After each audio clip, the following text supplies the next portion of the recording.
এই যে বন্ধুরা, আবার চলে এসেছি সকাল সকাল।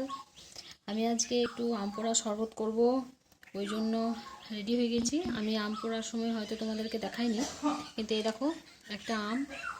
আমি আমটাকে পুড়িয়ে নিয়ে এখন রেখে দিয়েছি।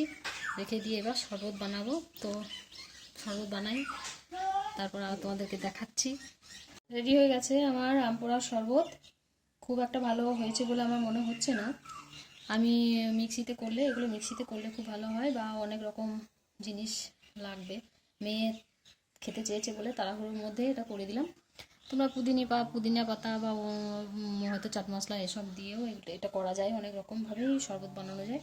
তো আমার যা পারলাম তাই করলাম। দেখো মেয়ে খেয়ে কেমন লাগে, দেখো তোমরা কেমন লাগছো খেয়ে, কি বলছি। কেমন হয়েছে? ভালো লাগছে খেতে। ভালো টক হয়েছে? টক, হ্যাঁ। তা আম তো টক টকই হবে। ভালো হয়েছে?